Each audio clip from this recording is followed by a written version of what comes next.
ಭಗವದ್ಗೀತಾ ಅಧ್ಯಾಯ 8 ಅಕ್ಷರ ಬ್ರಹ್ಮಯೋಗ ಶ್ಲೋಕ 5 ಅಂತಕಾಲೇ ಚ ಮಾಮೇವ ಸ್ಮರನ್ ಮುಕ್ತ್ವಾ ಕಲೇವರಂ ಯಃ ಪ್ರಯಾತಿ ಸಮದ್ಭಾವಂ ಯಾತಿ ನಾಸ್ತ್ಯತ್ರ ಸಂಶಯಃ. ಕನ್ನಡ ಅನುವಾದ. ಯಾರು ಅಂತಿಮ ಕ್ಷಣದಲ್ಲಿ ನನ್ನನ್ನೇ ಸ್ಮರಿಸುತ್ತಾ ದೇಹವನ್ನು ತ್ಯಜಿಸುತ್ತಾರೋ ಅವರು ನನ್ನ ಸ್ವರೂಪವನ್ನೇ ಹೊಂದುತ್ತಾರೆ.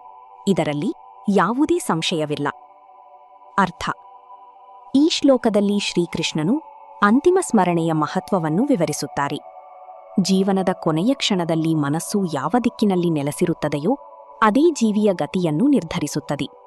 ಆದ್ದರಿಂದ ಯಾರು ತಮ್ಮ ಜೀವನಪೂರ್ತಿ ಪರಮಾತ್ಮನ ಚಿಂತನೆ ಮತ್ತು ಭಕ್ತಿಯಲ್ಲಿ ಬದುಕುತ್ತಾರೋ ಅಂತಿಮ ಕ್ಷಣದಲ್ಲಿಯೂ ಸಹಜವಾಗಿ ದೇವರನ್ನೇ ಸ್ಮರಿಸುತ್ತಾರೆ. ಅಂಥ ಸಾಧಕನು ಪರಮಾತ್ಮನ ಸ್ವರೂಪವನ್ನು ಹೊಂದುತ್ತಾನೆ, ಏಕೆಂದರೆ ಅವನ ಮನಸ್ಸು ಸಂಪೂರ್ಣವಾಗಿ ದೈವಿಕತೆಯಲ್ಲಿ ಲೀನವಾಗಿದೆ ಎಂದು ಇಲ್ಲಿ ತಿಳಿಸುತ್ತಾರೆ.